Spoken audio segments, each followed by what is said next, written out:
Hola, ¿qué tal amigos? Soy Roberto Rodríguez. Aquí arrancamos con El Mundo en 7 días en FM Mundo Live, nuestro canal digital de 98.1, señal abierta en territorio ecuatoriano en FM.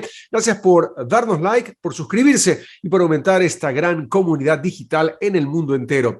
Varios temas de interés. Hoy estaremos conversando con Sara Salazar, activista sobre los derechos de la mujer. Y vamos ya al desarrollo informativo, ya que la Corte Nacional de Justicia ecuatoriana ratificó la inocencia de Galo Lara, quien fuera sentenciado por el triple crimen de Quinsaloma. La defensa del exasambleísta, la Fiscalía General del Estado y la Defensoría del Pueblo presentaron sus argumentos frente al Tribunal de la Corte, quienes resolvieron declarar inocente y revocar todas las medidas cautelares que pesaban sobre él. Desde el año 2013, Lara enfrentaba una sentencia de 10 años de cárcel como cómplice dentro del caso Quinsaloma. Además, estuvo detenido luego de ser extraditado de Panamá por su presunta culpabilidad como cómplice de actos secundarios que habrían beneficiado a Carolina Llanos a través de la entrega de dinero que, según la teoría de la Fiscalía, fue empleado para contratar a los autores del crimen. En otro tema, la reforma tributaria de la cual tanto se habla en el país, bueno, tanto se ha hablado que ya se ha hecho realidad.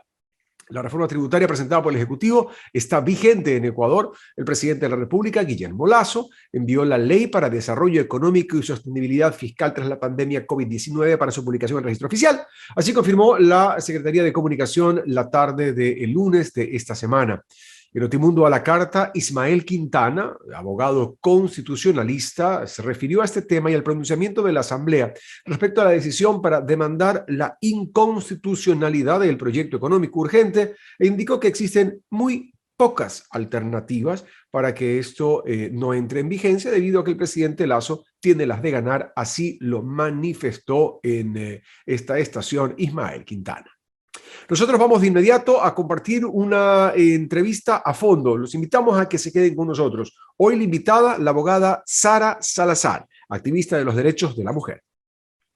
Si ves que alguien no respeta el distanciamiento ni usa la mascarilla, díselo. Usamos tapabocas, pero no para quedarnos callados. No te confíes. El estado de excepción terminó, pero la pandemia sigue. Alcaldía de Guayaquil. Autorización número 0290. CNE, Elecciones Generales 2021. Muy bien, y como lo habíamos anunciado, hoy nos acompaña la abogada Sara Salazar. Ella es activista por los derechos de la mujer para conversar hoy sobre este tema que hoy está cada vez más vigente y hoy cada vez está más puesto en la mesa y hoy se discute con mayor amplitud. Sara, muchísimas gracias por atender nuestra invitación.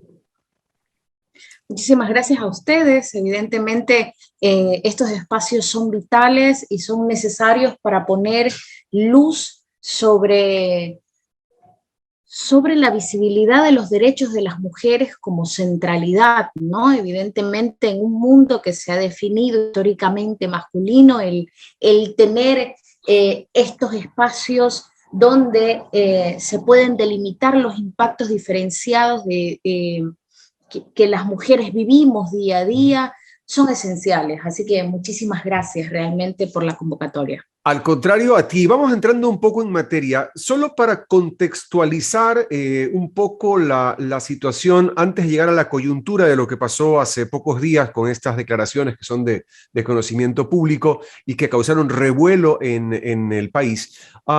Vivimos, sí, y venimos un poco en el contexto de esta sociedad patriarcal por herencia, más no por decisión y por determinación. Es decir, no es que nosotros agarramos y decimos, yo quiero que mi casa funcione así, no, venimos, esto es una herencia que viene producto del tiempo de ser una sociedad esencialmente patriarcal, donde la mujer, incluso desgraciadamente, y es algo lacerante al sentimiento del ser humano, más allá de su religión o afección o gustos, lo que ocurre aún en ciertas partes del mundo, donde hablo concretamente del caso de Afganistán, por ejemplo, donde la mujer es considerada un ser de segunda clase, no digo ni siquiera una persona, un ser de segunda clase. Pero no quiero meterme tanto en esas coyunturas extremas que afectan, pero que componen la realidad actual. ¿Qué es lo que ocurre hoy con la lucha de los derechos de la mujer? Hoy ¿en qué punto estamos? Yo sí te digo, Sara, hagamos un balance. ¿Cómo estamos hoy en la realidad nuestra ecuatoriana? Evidentemente, podría decir que todo lo que estamos viviendo es a través de una conquista de mujeres que nos han preexistido.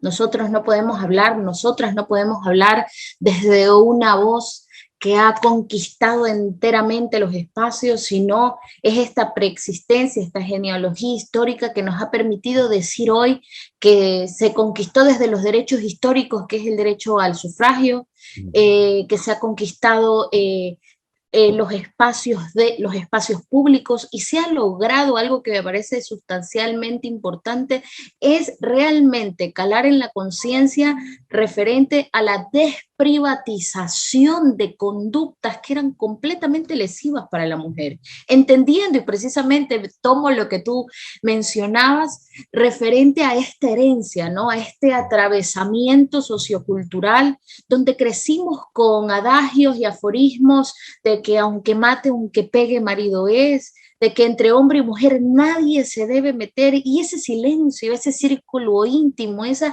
acercamiento que existía alrededor de estas conductas, y que hoy por hoy se las llame se les ponga nombre propio y se diga son delitos, son lesiones, evidentemente que existan, que se haya legislado por entender que son bienes protegidos, evidentemente genera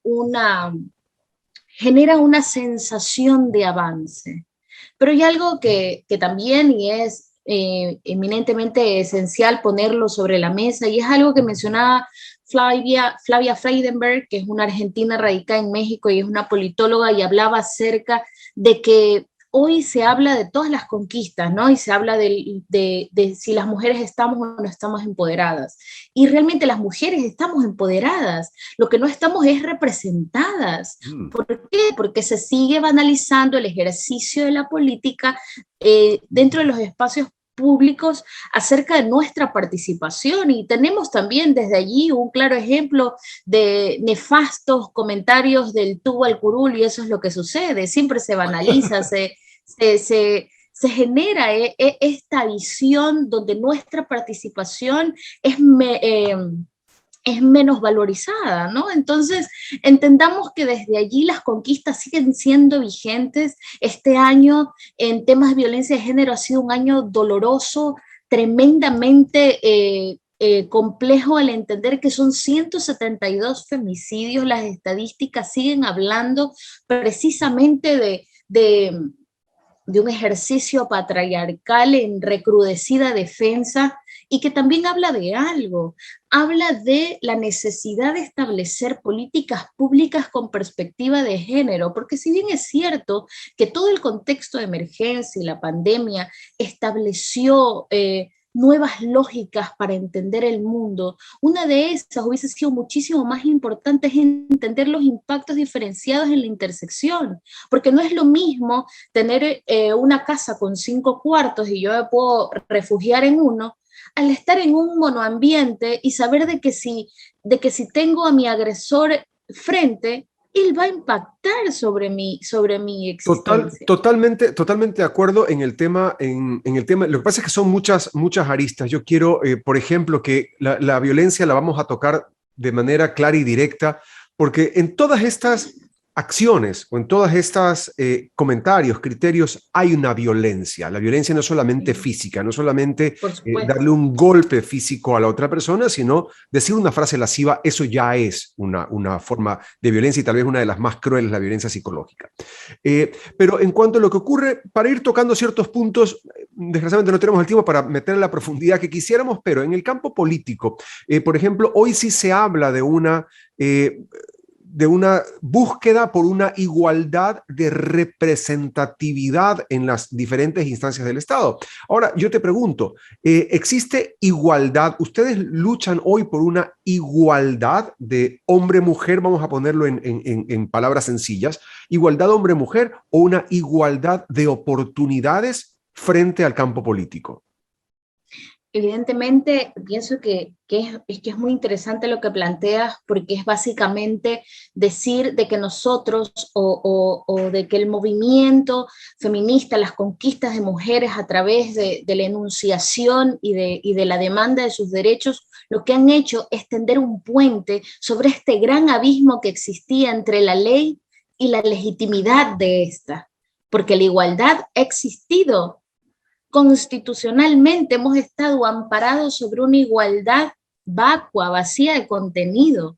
Es entonces que estos espacios que hoy estamos apropiándonos, que estamos generando y que interpelamos y decimos, bueno, son nuestros, sin duda alguna generan que las nuevas conquistas sean precisamente orientadas a establecer que esta igualdad sea de oportunidades, de accesibilidad, de fracturar todos esos techos de cristal que existen por ejemplo, en que solamente existan temas a los que nosotras las mujeres podamos entender, entendiendo que la cosa pública desde Grecia siempre estuvo orientada y focalizada hacia los hombres. Es entonces que la cosa pública que nos pertenece ya es una conquista social, es una conquista de derechos. Entonces, el hablar abiertamente de corrupción, el hablar abiertamente de temas trascendentales de la vida social, el hablar abiertamente de la decisión de las mujeres sobre sus cuerpos, son cosas sustanciales, son de alguna manera consignas que nos han antecedido por años y que hoy por hoy evidentemente hay algunos espacios de alguna manera de luz, pero se sigue. Ahora, de lo contrario, no tendríamos justamente una ley que sobre la decisión de la Corte Constitucional intente temporalizar, intente generar requisitos. Evidentemente los derechos de las mujeres siempre han estado en una arena política donde siempre han sido observados sobre una lupa donde tú solamente puedes decir esto, no, ya esto se va más allá, ya no lo puedes decir. Es así.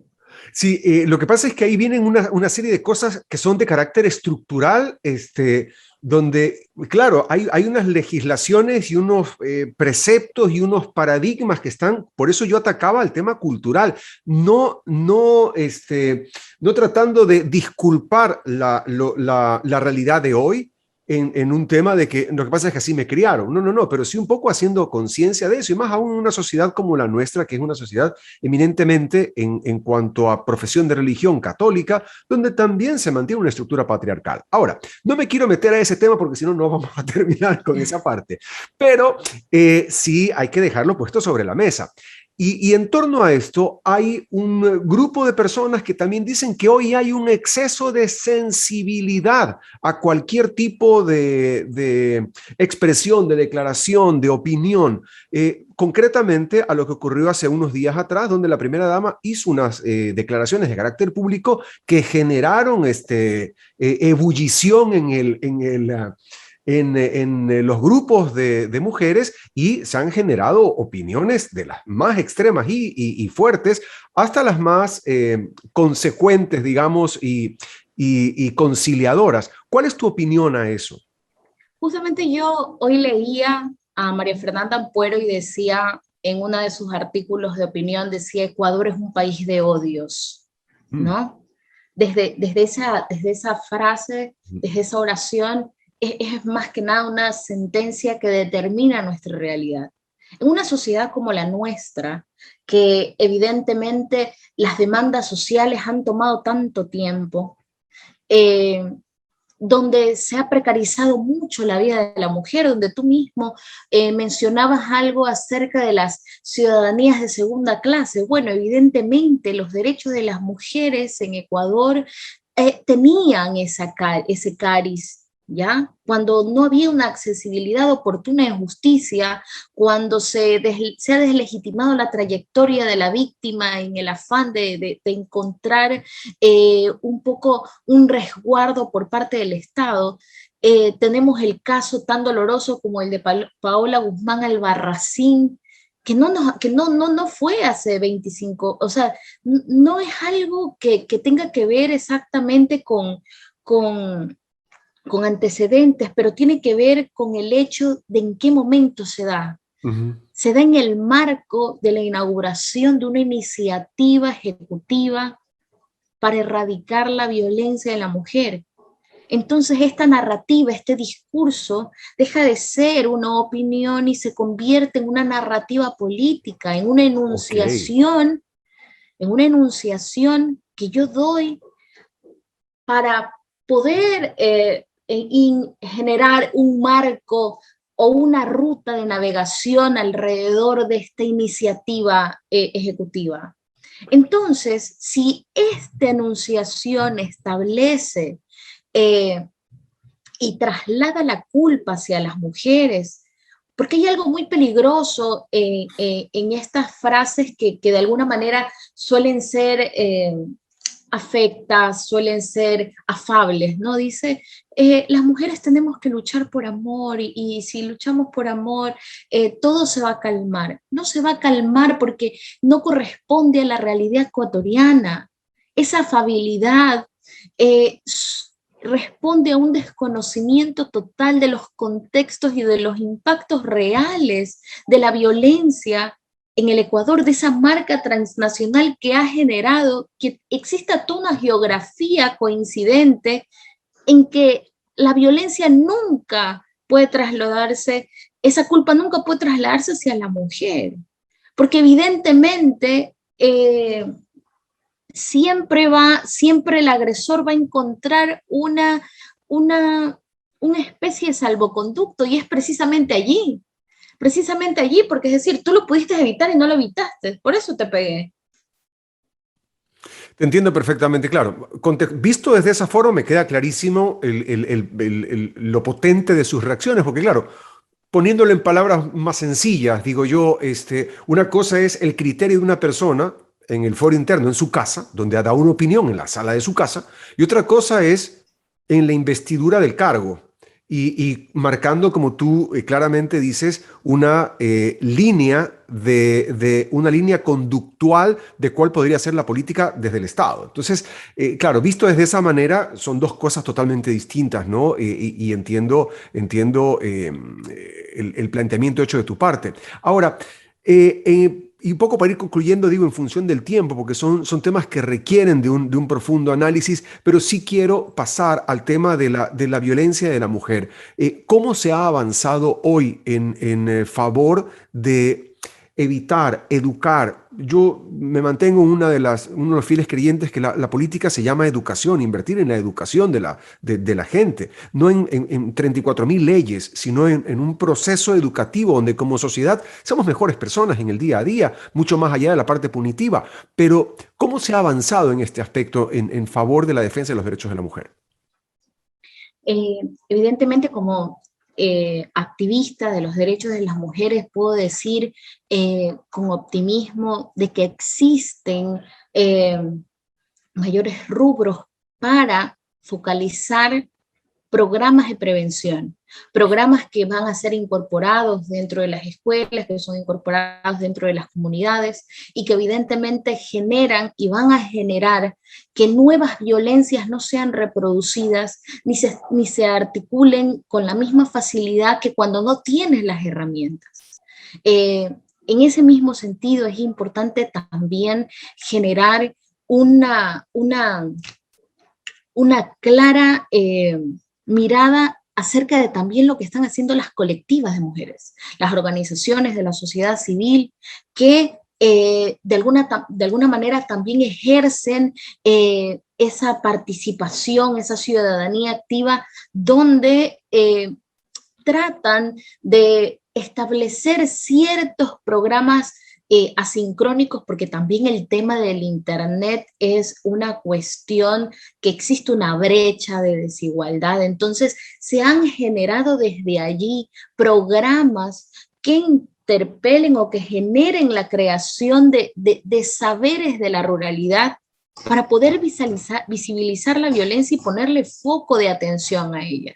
Porque también, o sea, indiscutiblemente podemos enumerar muchas de las iniciativas que hoy se están haciendo, que también son propias de de una preocupación tangible alrededor de estos índices que no bajan, pero también existe una poderosa red de mujeres que busca y está generando impactos muy positivos alrededor de las comunidades rurales, organizaciones que tratan de generar desde programas tangibles la visibilización y las rutas, más que nada de atención, las rutas hacia la Junta Cantonal de Protección de Derechos, hacia interponer la denuncia. Evidentemente la deuda que tiene el Estado es un poco desburocratizar la función de justicia alrededor de esta primera fase que es la denuncia. La denuncia socialmente, culturalmente, siempre ha sido un estigma, porque te genera de alguna manera las diferencias de verdad lo quieres hacer, entendiendo de que el múltiple ejercicio de violencia, uno de ellos también es la violencia económica. Y una de las cosas que te viene primero a la cabeza es decir, de verdad vas a denunciar a quien te pone el plato de arroz en la mesa. Es entonces que evidentemente existen todas estas aristas que deben de ser estudiadas y desde allí ir creando pedagogías y metodologías que puedan atender esta situación. El Estado ha generado desde la Secretaría de Derechos Humanos estos centros violetas, ha generado algunas iniciativas que son importantes en aras precisamente de ir generando una campaña de sensibilización, de una campaña precisamente que entiende que los programas formativos, que los programas de intercambio son valiosos para poner de frente estos ejercicios múltiples donde la violencia se manifiesta, que permea y evoluciona, porque imagínate, claro, Roberto, hoy nosotros estamos hablando de violencia como lo pudimos haber hablado hasta 5 años y hoy existe la violencia digital. Es decir, es un tema que va evolucionando y evidentemente desde allí hay que estar permanentemente conscientes de que es una tarea tan dinámica como la sociedad en sí misma. Dios mío, y ahí es que claro, lo que pasa es que tenemos poco tiempo para hablar de muchos temas, la violencia digital que acabas de tocar, pero es crítico y me lo voy a anotar como tema para un futuro programa, hablar de la violencia digital, porque solamente se me vino a la imagen. Yo, al igual que muchos de los niños del mundo entero, que fuimos niños, no nacimos grandes, fuimos víctimas del bullying en el colegio. Pero el bullying en el colegio quedaba en el colegio. Salías del colegio, llegabas a la casa y decías, bueno, ya, hasta mañana me libré de estos compañeros. Y en cambio ahora no, el bullying te persigue. Entonces, y te acaban en 5 segundos y te destruyen la reputación y se acabó la historia. Y esos muchos casos, muchos, llegan incluso al suicidio. Sara, ese es un tema diferente al que estamos tocando, pero va muy de la mano a esta problemática. Te quiero agradecer muchísimo tus valiosos comentarios, tu tiempo y la puerta abierta para poder seguir conversando de estos temas que como sociedad nos deberían interesar cada vez más para poder opinar informados, para poder opinar con criterio, para poder saber lo que está ocurriendo en el trabajo que ustedes realizan. Te felicito por tu activismo en favor de los derechos. Muchísimas gracias, Roberto. Estos espacios son esenciales, una vez más, porque ponen de alguna manera sobre la mesa temáticas que no son sencillamente, que no deben de quedarse sencillamente en Twitter, ¿no? Deben de traspolarse e invitarnos a cuestionar, a agujerear esos absolutos que tenemos en la mente referente a estos temas, que sin duda alguna desde ese lugar vamos a poder ver la violencia con perspectiva, ¿no?, de género y entender que estos impactos diferenciados sobre mujeres son existentes, no son exageraciones. Con nosotros la abogada Sara Salazar, activista por los derechos de la mujer. Si ves que alguien no se lava las manos al llegar de la calle, díselo, pídele que se las lave.